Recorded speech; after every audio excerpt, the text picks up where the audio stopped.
everyone. Welcome to episode 17 of Meet the Pros. Meet the Pros is a live video interview where we talk with our Ecamm Live users about how they use the tool, their pro tips and tricks, and about live video in general. I'm Ken Aspley with Ecamm Network, and I'm coming to you live from Ecamm Network headquarters, where we make Ecamm Live. I am really excited to be introducing to you Christine Gritmon. Christine is a live streamer and business coach. She teaches busy, stressed-out small business owners how to tell their brand stories online in efficient, effective ways that value their time, energy, and money. You can find her online at gritmon.com. So let's jump right into it. I'm going to bring Christine in now. Welcome to Meet the Pros, Christine. Hi, thank you so much, Ken. Happy to be here. Why don't you tell us a little bit about yourself and your experiences with video and live video, and we'll have a conversation. How did you get started in this business? Well, I actually came to social media the way a lot of people I know did, which was through journalism. I worked for my local newspaper, and even though I had worked in corporate marketing for years before, it was before social media was really a thing. It existed, but companies weren't really using it as much as part of their marketing toolbox. So then I was out of marketing for a little while. And then when I entered the newsroom, they were just really this was 2015. This was not all that long ago. But they were really starting to discover how these digital tools were able to really help them and how they were able to inform how they packaged stories and just a whole new world. So I got very into that. Even though I was a writer, I got very into that. I took very naturally to the personal branding elements, and I took very naturally to the social media elements. So and you were working in a TV newsroom? Not TV. Oh, no, a newspaper. Newspaper newsroom. Okay. Mm-hmm. So how did you make the jump to video then? Well, first of all, I got access. I got early access to Facebook Live back when it was very limited. It was kind of in beta, I guess. It was only for verified members, and I was verified. I got the little blue check mark because I was a journalist, which is a public figure, I guess. Yeah. And so I started on Facebook Live really early. I started in 2015 before it was available to the general public. And initially, we were just kind of playing with it. The mere fact that you were live was enough of a novelty.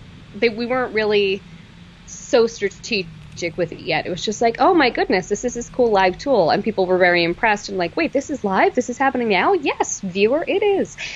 And so that was really cool, and we played with that a bunch. But in general, my position in the newsroom evolved towards an engagement editor position, which involved helping others in the newsroom use these tools like social media, like Facebook Live, like personal branding, even real life events. All the things that came to me naturally, I was in a position of helping other people to do. And social media really caught on. People started asking me to give talks on social media, both through the newsroom and also through other local business groups. They asked me to talk about social media. And that evolved from, why are they asking me? I have no idea what I'm talking about, to, you know what, maybe I do. And eventually, after a while, there was enough of that going on, and I had enough ties in the local business community that I said, why don't I just go for it? And so in May of 2016, I started Christine Gritmon, Inc. So you've had your own business for a little over 3 years then? Congratulations. Yep. And it continues to evolve. Thank you. Is that your only business? I know a lot of entrepreneurs have many. That's my only thing right now. There's no separate day job, and I am constantly evolving what the company does and where I make my money and all of that. But yeah.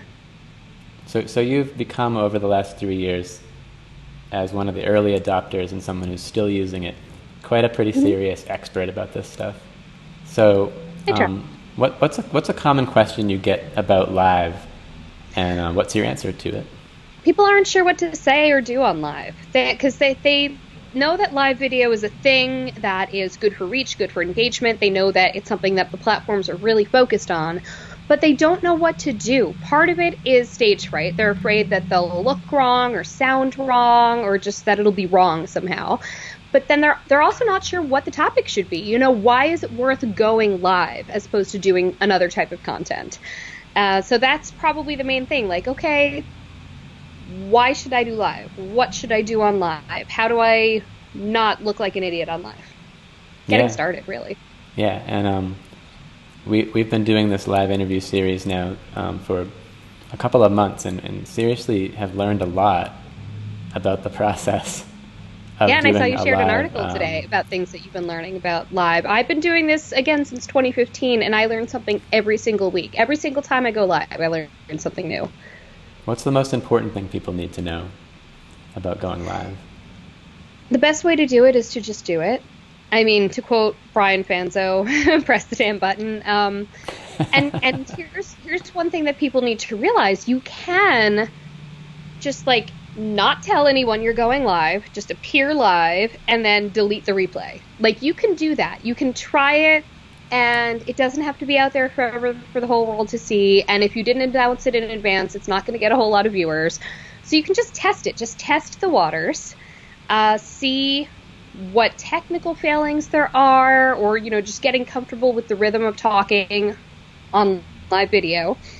And then as you get more comfortable and confident with it, you can start telling people in advance, oh, I'm going to go live. You can start leaving your replays up, because a lot of views come from replays. But at the beginning, you can keep it very low stakes. Don't tell anyone you're going live. Keep it short. Delete the replay until you're comfortable. Just try it. Just do it.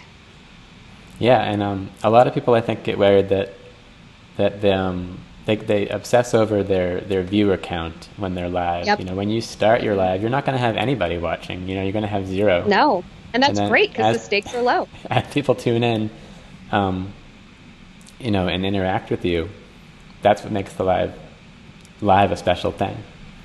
Like right now, yes, I can see on the comments, we're going live right now using Restream, so this is going out simultaneously to Facebook and YouTube, which are the two most popular platforms with Ecamm Live. We got Brian commenting on YouTube, and we got Alex commenting on Facebook, and Juan, and all those comments are automatically flowing back into the Ecamm Live interface, which I think is pretty cool, because you can interact with those viewers directly. And that's the point of going live. That's another thing. I mean, if you're going to go live, engage. Take user comments and let them know that they're being seen, because that's the cool part about live. Otherwise, just do a pre-recorded video where you can get it perfect. But if you're going to go live, make people feel like they're engaging with you directly. It's almost like being on a phone call with somebody. Make them feel that immediacy. That's what's appealing about live. Yeah, and where do you mostly go live? What's your favorite platform for that? Definitely mostly Facebook. That's kind of been my base of operations for a while. I have recently been playing with LinkedIn Live. I was very excited to get approved for LinkedIn Live, and so I've added a new live stream to my weekly work list. And that has been exclusively LinkedIn Live, but I think I'm actually going to start simulcasting that one between LinkedIn Live and Facebook Live, because Facebook's where my people are, Yeah. Everyone seems to be on there. Yeah, it's kind of like still the lowest common denominator in terms of like people who aren't really on social media. A lot of them still do have a Facebook. Instagram is catching up in that regard, but the fact is, baseline, everyone's on Facebook because everyone's on Facebook. Yeah. Now, how many videos do you do a week? You mentioned that that you added it to your list of weekly videos. Yeah. How many are you up to now? So 3 videos a week, 2 of which are live. So what I have is every single Friday. I started in April 2017. There have been months off here and there, but since April 2017, most Fridays at 12 noon Eastern Time, I have a show called Social, which is an interview show like this, where I have a different guest every week, and we talk about a topic about social media that's within their area of expertise. And I try not to have that be like too high level, because I work with beginners, so I want to make sure that what they're saying is going to be accessible to people who aren't swimming in this all day, but at the same time, we'll also be able to teach something to people like us who are in this field. And thankfully, I have an incredible network to choose from when it comes to guests for Social. So that's every Friday at noon. I've been toying with the format of my midweek minute videos on Wednesdays. So on Wednesdays, I have something called Midweek Minute. It is pre-recorded because I need it to be a minute long, and that's really hard to do live. And I actually record that on Ecamm now, because Ecamm doesn't just do live video. Ecamm also has record only mode. And that's been great because I can see what I'm doing, I can control the inputs, I can make it look and feel exactly like my live videos. So I record my 1 minute midweek minute video on Wednesdays where I just rattle off the latest social media headlines. Here's a new feature Facebook added. YouTube took this feature away. Here's something new in LinkedIn advertising. Just rattling off the headlines in a 1 minute format that releases kind of midday on Wednesday. But then I've recently added a live stream to that later in the afternoon at 4 p.m. on Wednesdays. So after I've gotten my kids from school and everything, I do a live stream that is not a minute long, it's half an hour long, because I actually go through what each of the stories means. Because you hear the headline, but you don't necessarily know what that means, since I'm saying it in as few words as possible, and you don't know how you can make use of it. So I kind of go through in greater depth, and that one I've been toying with, because it started as a LinkedIn Live exclusive, that little explanatory live stream in the afternoon. But first of all, I've had some technical glitches with that. And second of all, I've realized my audience on LinkedIn is not quite as engaged as my audience on Facebook. So I think starting this week, through Ecamm and Restream, I'm going to simultaneously do that live stream on LinkedIn Live and Facebook Live, because Facebook's where my people are. So you mentioned that you use Ecamm Live to record your minute segment, and then I'm assuming that you then edit that, or do you just... The minute-long one? Yeah. Well, what I do is... What do you use to edit it? So, is what I just wanted to know. I really, since my bread and butter is, I really like live video. Even the pre-recorded video is one take, which means I do like 12 takes. And then I just pick whatever... So you're going till you get it right, and then you I go till I get it right until I get it in 1 minute. That's really the hard part, getting it in 1 minute and not stumbling over my lines. So once I have a nice 1 minute take of it, it automatically downloads. Record mode in Ecamm automatically downloads to my machine. So I take that file, I put it into Final Cut so that I can just trim to that little bit, that 1 minute that works. Then, this I've overcomplicated for myself. Then I upload that to Quick, Q-U-I-C-C, which is my captioning tool of choice, because it's the most accurate. I have to correct hardly anything on Quick. So I do that. And then once it's captioned, I download the captioned file, and then I upload it to wave.video, and I add in, a little header about each story as I'm covering it, and I have my little midweek minute at the top, and I have my logo in... why can't I remember what it's called? Anyway, so I do a whole bunch of things to this midweek minute. It doesn't actually take very long. None of it is actually very complicated or time consuming. It's just, a thing and then a thing and then a thing. Isn't it funny that you've got Final Cut Pro, this big powerful editing software, and then to do the titles you use the web tool, Wave video? Yeah, I mean, that's got to leave Apple scratching their heads. I probably could just do it in Final Cut Pro. Part of why I do it in Wave is because I like Wave, I like the people at Wave, and I like that it's sort of a Canva for video. So I've been trying to use it, and this seemed like a good application. Yeah, we've used it here. I like their templates, and I like how easy it is. Yeah, it's very drag and drop. It's very easy and intuitive to use. And I used to do captions through Facebook. I used to do the auto captions and then just correct them, but it took so long to correct them, even for the 1 minute video, that now I just use Quick, because they're accurate, and also I can make them look cute. I can make them in whatever font I want, whatever color I want, and so that is another reason why I use a third-party tool instead of just doing it. Because they say most people are watching with the sound turned off. Yes. You've got to have the words down there.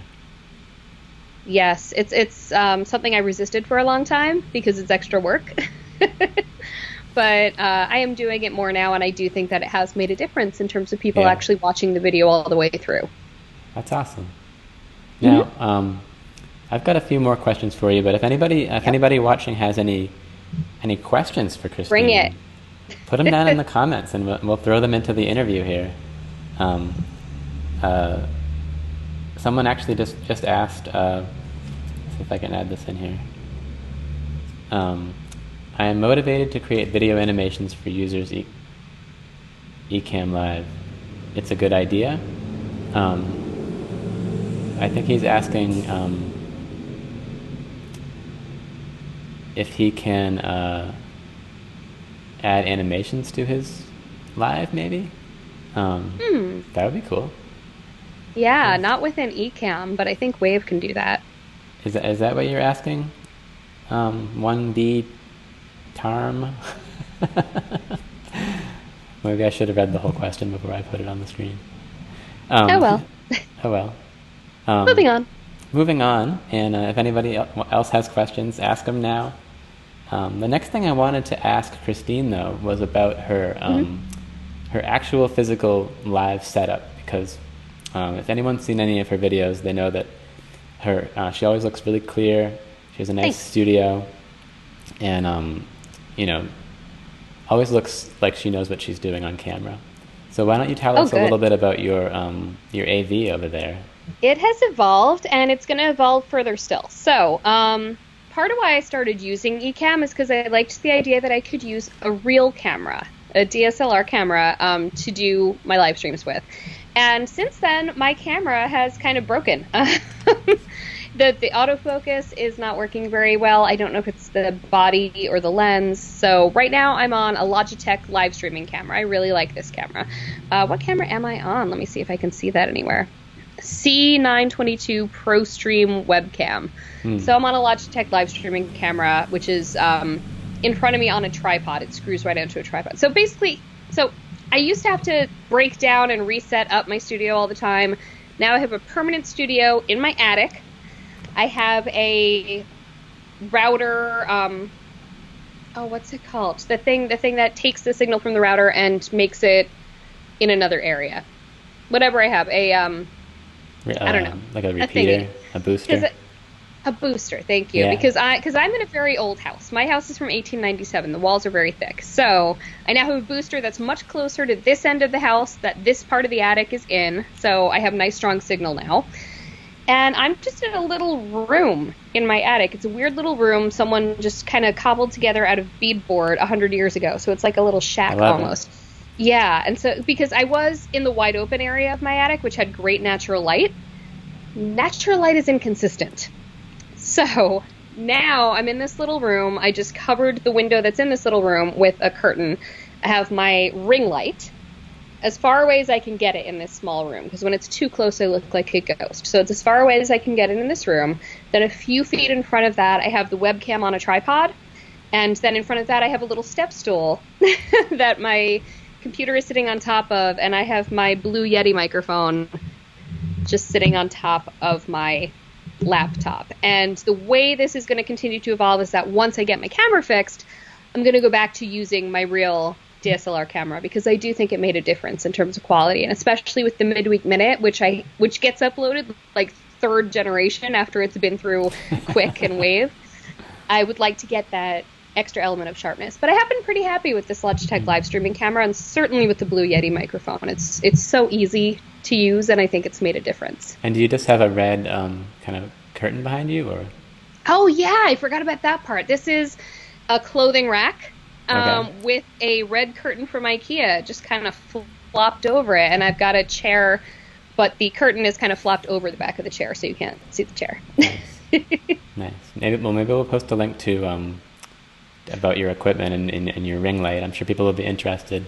We should probably have one here. Yeah, absolutely. It's really basic stuff, and I also have a really cool cord that I use to connect my DSLR camera to my computer. And Ecamm makes it very easy to just have that be an input. Yeah. So we have a comment from Rob. He's saying he has Eero, and it works amazing. And I'm going to second that. I live in a big 1890s house as well, Christine, and I had the most frustrating time with Wi-Fi, and we also need to repeat it over to the carriage house. Wow. And I had a bunch of Apple AirPorts. And it was awful and slow. And someone recommended to me the Eero, and they are not cheap. But I got 4 of them, put them all around the house, and man, my speed went 5 times up. I think I need to look into that, because a lot of times, especially since the main times I go live are Wednesday and Friday, my husband works from home Monday, Wednesday, Friday. And occasionally the kids are home when I'm trying to live stream too. So they're like watching Netflix. He's in a video conference. During my live streams, I actually tell my family, everyone turn Wi-Fi off. My husband will use data on his phone. My kids will just watch an actual DVD like we did in olden times. You know, today nobody's home. Something downloaded on iTunes. Yeah, today nobody's home, but I do have the Wi-Fi off on my phone. But I should probably look into something like that because strong signal makes such a difference to the quality, the reliability, everything in a live stream. Yeah, I was trying to join in on a show we did last week on Skype, like you're doing now, and it was such a beautiful day. I thought I'd sit outside on my patio.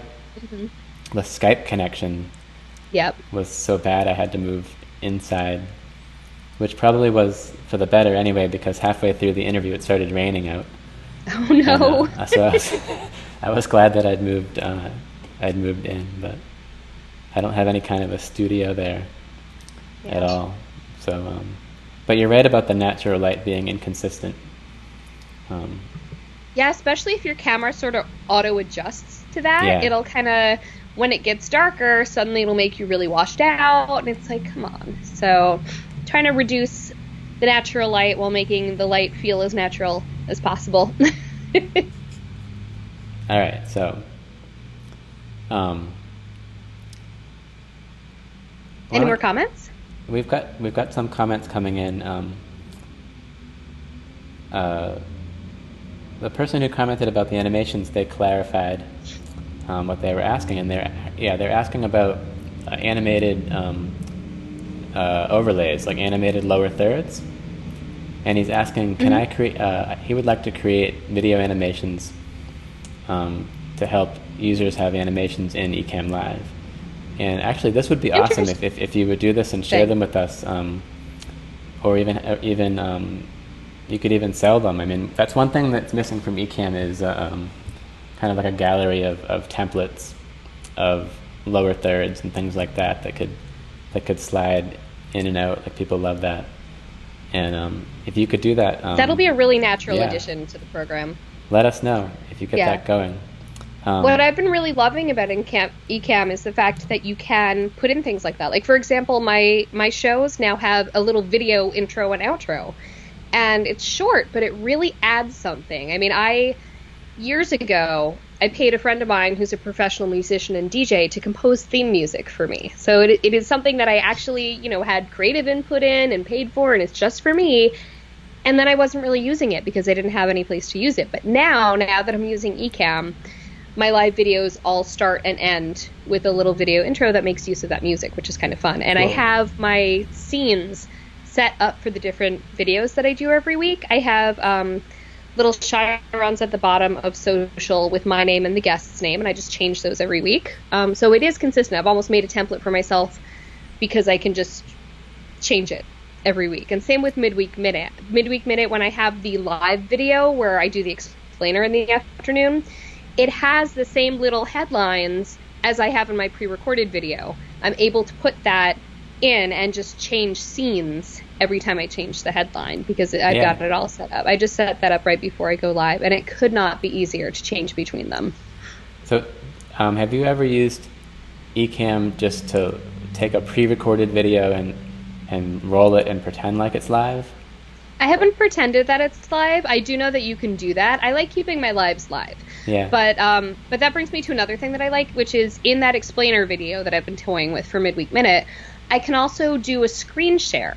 So I can take people to look at the new feature that I'm talking about. I can say, okay, so here's the new news on this new feature. Let's actually go into Facebook and I'll show you how this new feature works. And I can set it up on Ecamm where I have a little window of myself still in the corner. I can make it as big as I want. I can move it to whatever spot I want. I can still have a header there. It's been really nice, and it's really taken my live video up a lot in terms of production value without taking it up a lot in terms of effort, which is nice. Yeah, that's a cool feature to be able to do. To be able to share your screen and actually insert yourself over it and be able to scroll a web page while your viewers follow along with you. I really like that, and I'm looking forward to using the record only feature along with a lot of these, scene features and stuff in order to create an e-course. Oh I yeah. kind of like that I have a studio at my fingertips now with Ecamm, and I can make it just a recording that way. Are there any other cool features that you really like that you want to mention in the I app? like the fact that you can bring. I have stumbled with this. I need to play with this more because I've messed it up. Bringing in multiple guests via Skype. I've done it. I need more practice with that. And Stephanie Liu, I need to give a shout out to, because anytime I have struggled to use a feature, she has just hopped online with me and she has made it seem so simple. And that has been fantastic. So she has helped me out with that. She and Jen Herman appeared live with me earlier this year simultaneously on Ecamm. And I kept having trouble kind of juggling the windows. But I want to get better at that because I think it's a really big advantage. We should try to put together a video someday where we try to get as many people connected at a time as we can. I think it will actually handle 9 people at once in a big 3x3 grid. It's like the Brady Bunch. Like Brady I like Bunch it. style, but I'm not sure if it's been a while since we've tried it. I like that. I want to do that. Yeah, 8 Skype guests plus yourself, and you just press the little plus button for everybody, and they will just come into the scene. That would be fun to do with singing. Like do a 9-part arrangement, and everyone will just sing live Karaoke. in harmony. Yeah. Or a cappella. Yep. Could Well, be beautiful. I want to thank you so much for being with us. Thanks for having me, Ken. Is there anything else you'd like to add about your business, or before we go, that people should check out?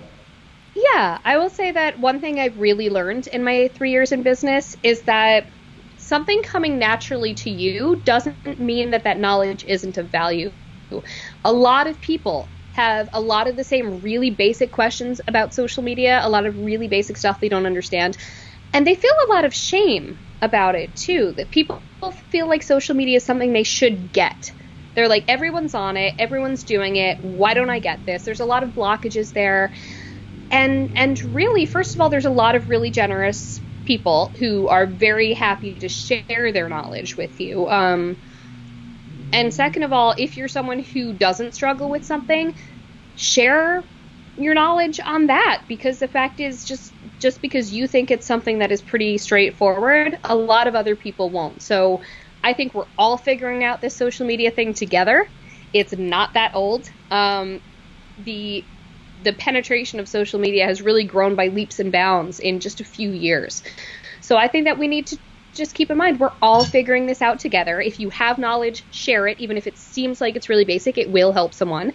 And if you don't know something, ask it or seek out the people who are sharing knowledge, because someone probably has, and someone probably also has that same question. So we just need to all help each other out as we navigate the ever-evolving world of social media. And you can also tune into my live streams. I help explain. If that sounded interesting to you, you can get much more of this at Gritmon.com, or you could actually probably even hire Christine to I bet you could take your small business just to the stratosphere with social media and live video in general.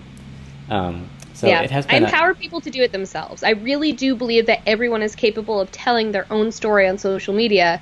They just need a little guidance on how to do it in a way that fits naturally into their life and doesn't feel like a whole separate other thing they have to do or role they have to play. Yeah. Okay, so it has been an absolute pleasure to talk to you. I just want to let our viewers know that whether you're watching this live or in the replay, you can add some comments, and we'll be in there answering questions about Christine or about Ecamm. If you haven't yet, grab the Ecamm Live demo and try it out. It's completely free to try for 2 weeks with no limitations. And you don't even need to put a credit card in. The demo really sold me on it. Yeah, the demo's a great place to start. That's good to hear. Yeah, I couldn't go back. After using the demo, I'm like, I can't go back to not having these features. Yeah. So I will say goodbye to Christine and to our viewers. And thank you so much for joining us for Meet the Pros, and join us next time for more conversations. Thanks so much, Christine. Goodbye. Thank you.